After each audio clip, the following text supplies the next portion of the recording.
how my music impact them on that level is humbling, bro. It's a blessing. That's some gift from God. You don't get that to everybody. So, but that's a good feel to have people say that. You know what I'm saying? So that's why I say it's a gift. Like, yo, you saved my life. Some shit. Motherfuckers don't be saving lives. You don't say that to just nobody. Nobody give a fuck. Right.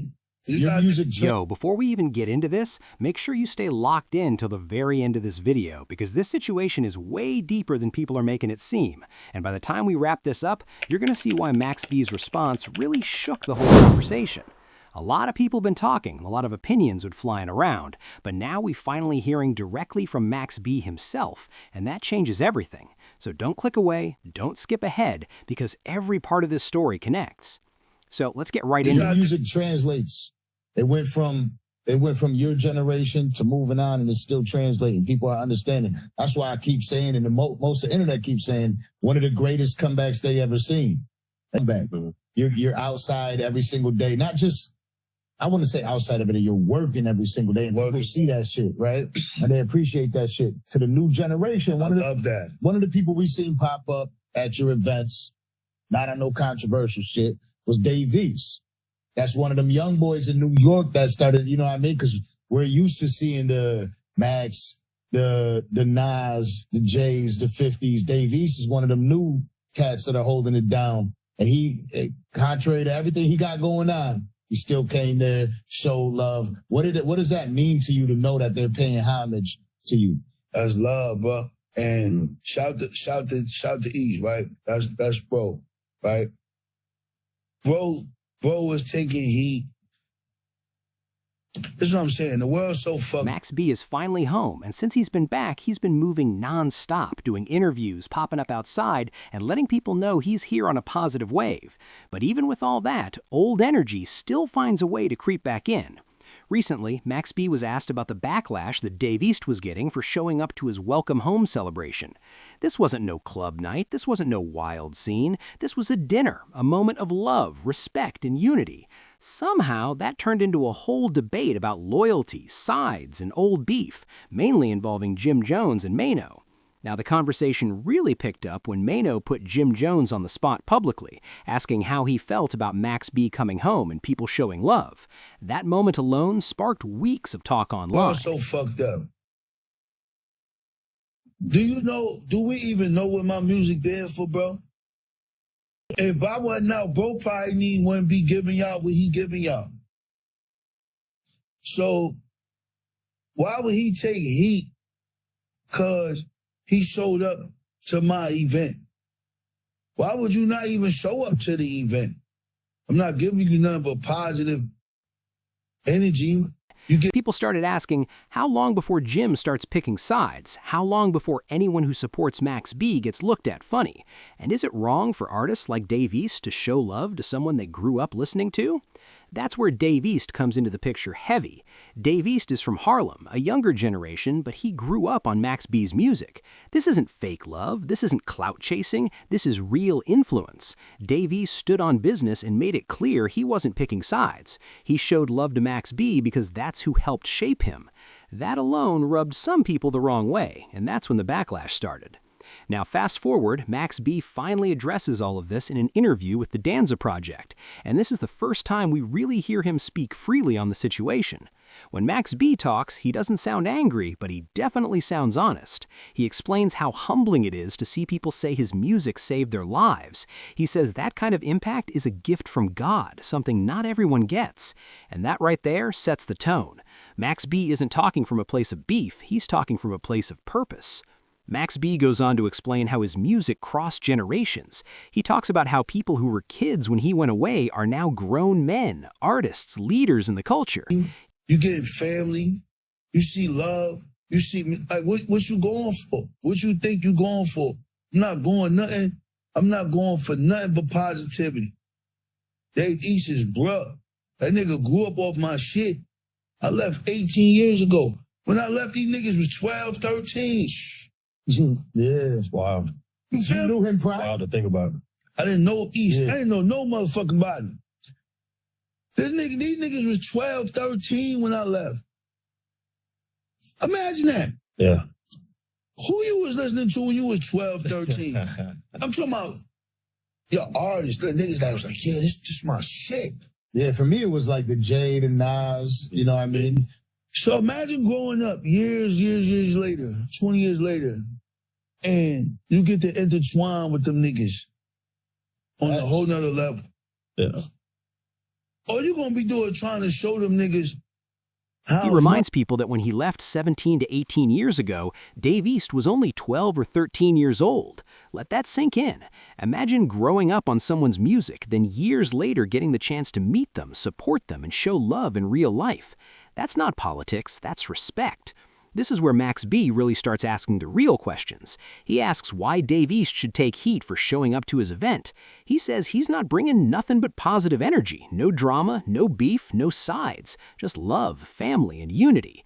And honestly, that part hits hard because it makes you think about how twisted things can get when people start adding street politics where they don't belong. how much they shit impacted your life. Look what you did for me, bro. I'm getting money. Look, big homie. Homage. It's love. So for a nigga like him to take heat, cause, you know, he wanna come pull up on his brother, some dick sucking shit, but we gonna keep it there. Just call it what it is. Just call it a spade. But do you slightly, because you're a faithful, like you're a loyal person, a faithful person, like when you fuck with somebody, you fuck with somebody.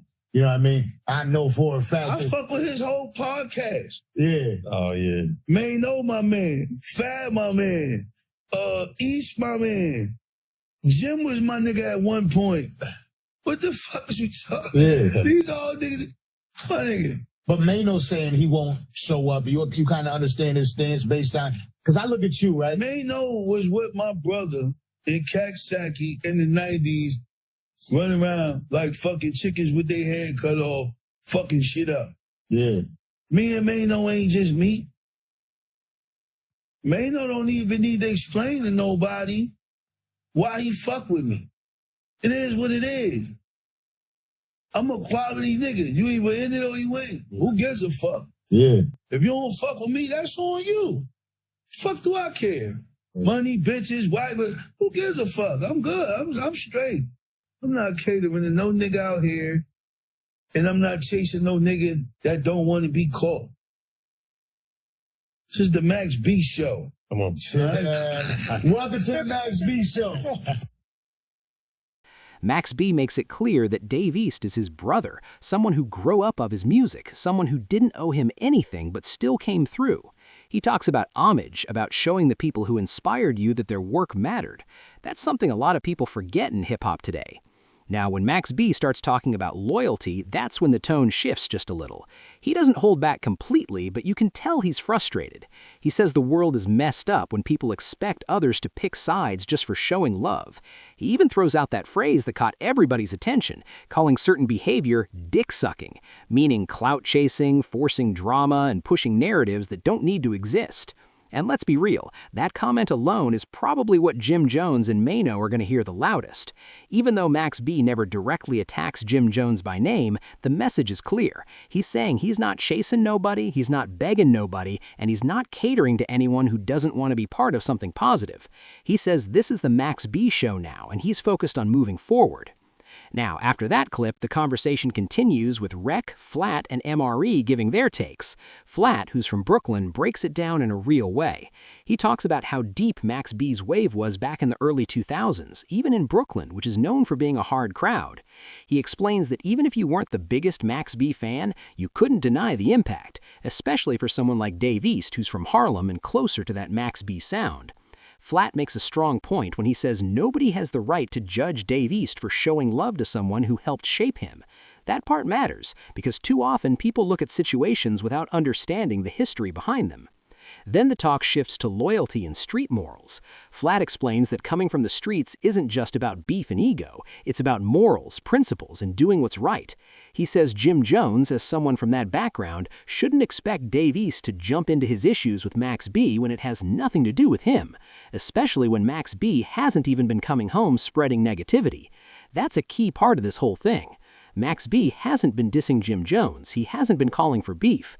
Outside of old music moments like Funk Flex playing records from the past, Max B has stayed focused on positivity. That makes the whole loyalty argument feel forced. Flat even goes so far as saying that if anything, Jim Jones should have encouraged Dave East to go show love, to represent unity, and to show there's no real beef anymore. That's a powerful statement, because it flips the narrative completely. Rec then jumps in and points out something important. He says Max B's response was calm, but if you really listen, there's a passive-aggressive edge to it. Certain words, certain phrases, those are the things that can trigger people like Jim Jones, even if Max B wasn't trying to start anything. Rec also reminds everyone that Jim Jones never publicly told people not to go to Max B's event. That pressure mostly came from Maino, who kept pushing the topic for reactions and viral moments. This brings Maino into the spotlight. Rec suggests that Maino was being messy, pressing the issue when it didn't need to be pressed. And that's when Flat makes an interesting comparison, saying he sees similarities between Maino and 50 Cent. Not saying Maino is fake, but pointing out how both of them know how to poke situations, stir things up, and not let issues die quietly. Flat says Maino is an antagonist in a smart way. He doesn't rush in angry, but he keeps tapping the situation until it reacts. And that raises the question, could this cause issues between Maino and Jim Jones in the future, especially if Jim Jones feels like the big homie on that platform? They also point out that Jim Jones and Maino have had issues before and cleared them up quick, so this might just be another moment that passes. But at the same time, they question why all this energy is being wasted now, when in 5 or 10 years the younger generation might not even care about these old beefs. That's another real point. Kids today already ask, who is Max B? Who is Jim Jones? Time moves fast. That's why so many artists are getting into podcasting and media now, because music fades, but media lasts. Toward the end, Flat gives respect to Rec and MRE for their role in hip-hop media. He explains how important it is for people who understand the culture to tell these stories the right way. Artists may come and go, but voices that document the culture help keep it alive. And that's really what this whole situation comes down to. This isn't just about Max B, Jim Jones, Maino, or Dave East. This is about how hip-hop handles growth, forgiveness, respect, and legacy. Max B came home after nearly 20 years and shows peace. Dave East shows respect. The question now is, will everyone else do the same, or will old pride keep getting in the way?